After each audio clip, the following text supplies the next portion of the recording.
give you a handshake. You want to give you a hand? I'll shake you down on July 2nd. Max, give it to me. Why don't you want to shake his hand? I'll shake it when the referee says touchdown at the beginning of the fight. And directly to David Haye.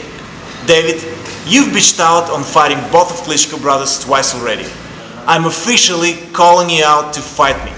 The year is 2011. Wladimir Klitschko, the reigning heavyweight champion of the world, is on the verge of his showdown against the brash upstart David Haye. After years of tensions, mind games, and controversial antics, these two are finally set to settle their war of words inside the ring. Klitschko is by far Haye's biggest challenge, with the Ukrainian boasting a staggering 55-3 record, having not lost since the mid-2000s. But this fight is more personal to Klitschko than any he's ever fought before. Haye has incessantly and brutally insulted both Klitschko brothers. If Wladimir wins, it'll stop Haye's endless torments, and from going after his brother Vitaly. So you're interested? Yeah, of course I'm interested. You'd like the fight? I'd love that fight. I said that before I retired. Officially, that's the fight that I'd want. I said I'd want to fight either Vitaly, the big brother, or Wladimir, the guy who beat me in my last fight. Can Dr. Steelhammer treat his loudmouth challenger with some much-needed physical medication? Or will the Haymakers' taunts and mind games end in the unthinkable, the downfall of a titan and a new unified heavyweight champion of the world? Welcome back to Boxing Blitz. Tonight, we're talking about a fight that ended up being labeled as "The Talk Ends Now." The intensity and bad blood between these two warriors culminated from years of insults and mind games. For Klitschko, it's a chance to humble the incessant loudmouth once and for all, while further cementing his heavyweight legacy. But for Haye, it represents an opportunity to back up every single word he's spoken and fulfill his promise to brutally execute the champion in a seemingly impossible mission.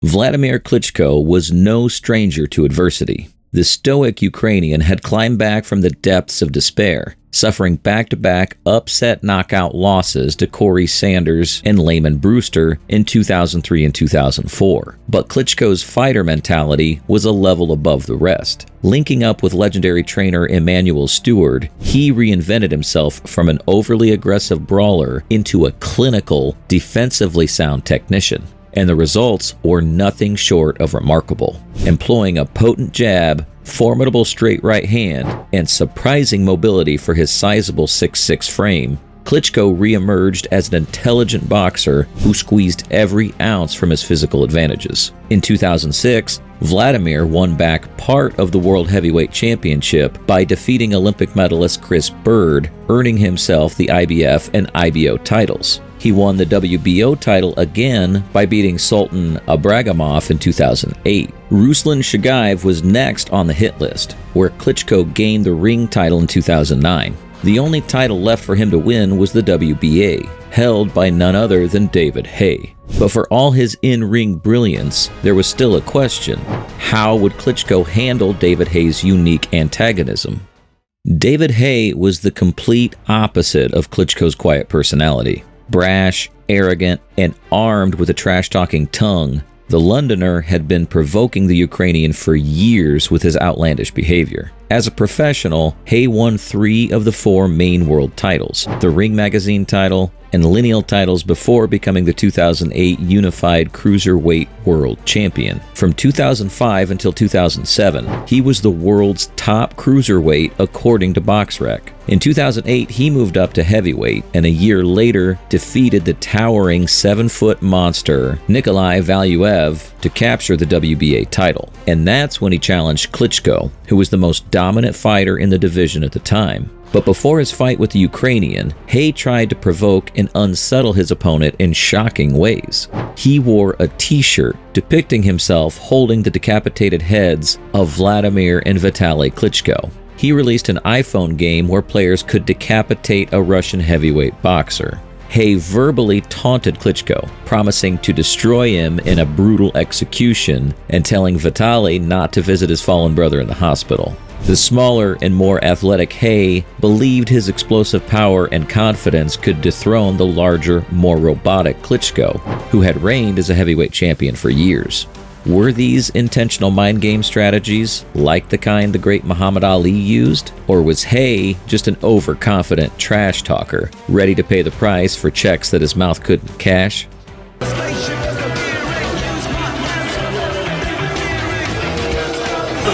David looks as though he's actually signing on the way into the ring here. I can only remember Evander Hall. Finally, on July 2nd, 2011, this grudge match for heavyweight supremacy came to a head inside the MTech Arena in Hamburg, Germany. A global broadcast audience of hundreds of millions tuned in, fascinated by the hatred between these two warriors. On one side was Klitschko, a composed professional determined to humble his outspoken opponent. On the other side was the unremorseful Haye, whose brash trash-talking had convinced him he could defeat the renowned Ukrainian champion. As the opening bell rang, the tension was electric. First bell goes. Who will be first to strike? Who will be the first to command respect? As we expected the plan to be, Haye has to start quickly. Yeah, but it's certainly keeping Haye occupied and backed up. And that's just showing someone away from home, show him what it's all about. That's what he's done there. From the start, Klitschko controlled the fight with his jab and movement, keeping the smaller Haye at a distance. Haye struggled early with Klitschko's size and reach advantage. From the opening bell, it was clear Haye's game plan was to land one big fight-ending power shot for an upset. The smaller Haye circled cautiously on the outside, looking to unleash his overhand right, while Klitschko patiently used his jab and movement to keep Haye at bay. Got to keep him under control. If he's not instant his ground, a good right hand from Haye. Haye landed a few clean shots, including a big right in the 12th that briefly shook Klitschko. But Klitschko was mostly able to control the pace of the rounds and landed significantly more punches than Haye. Round after round, the disciplined Klitschko outboxed and outworked Haye. He worked the body, roughed him up on the inside, and refused to recklessly brawl despite Haye's taunts. Haye continued to look for a long-shot knockout, his pride keeping him from quitting. But Klitschko stayed defensively sound, smothering Haye's incoming punches with excellent footwork and fundamentals. As the fight progressed, it became a one-sided Klitschko title defense, lacking the anticipated drama the 500 million viewers had hoped to witness. And both of them trying to throw bombs right to the final bell. Both of them raise their arms. Perhaps more out of optimism than belief raises his hand. When the final bell rang, Klitschko prevailed via unanimous decision to retain his heavyweight titles. The scorecards of 118 to 108, 117 to 109, and 116 to 110 reflected his sheer dominance. A battered and beaten Haye praised Klitschko for his performance, but the major talk after the fight was not about the action in the ring. Instead, it was about Haye's toe. Yes, his toe. Haye claimed that he had broken a bone in his right foot during the fight. He said this foot injury prevented him from planting his feet properly and throwing full power punches. Haye told BBC Sport, "I thought adrenaline would get me through it, but it was tough. It's incredibly frustrating. We were thinking about pulling out 3 weeks ago, but we couldn't with all these great fans here." Haye even took off his boot in the ring and at the post-fight press conference to show everyone his injured toe. However, making excuses about an injury after the fight did not go over well.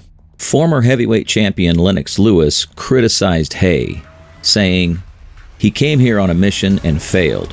You forget about that, the injury. There is too much adrenaline and you don't worry about anything like that." Klitschko had similar feelings, stating, "You have a broken toe? I would give David some advice. I wouldn't say anything right now, like you have a broken toe and couldn't compete. You'll be called a sore loser. It won't look good." And Wladimir was right. Making excuses about a toe injury made Haye look like a sore loser. Losing the fight was acceptable, but blaming it on something as minor as a toe problem was very difficult for fans to accept. After defeating Haye, Wladimir Klitschko and his brother Vitaly now held all the major heavyweight titles between them. This was the first time in history that two brothers were the reigning heavyweight champions at the same time. Some thought the Ukrainians had essentially cleaned out the entire heavyweight division. After beating Haye, the dominant Klitschko racked up 8 more successful title defenses over the next few years. His incredible championship reign finally ended when he shockingly lost to Tyson Fury in November 2015. On the other hand, David Haye's career went downhill after his loss to Klitschko. Just a month after the Klitschko fight, in October 2011, the 31-year-old Haye announced his retirement from boxing, as he had previously stated he would not fight past his birthday. However, Haye's retirement was short-lived. In July 2012, he returned to face Derek Chisora, knocking him out in the 5th round of their fight in London. Haye only fought twice more after that, before injuries forced him into retirement for good in 2018, leaving many to wonder what could have been. Thanks for watching.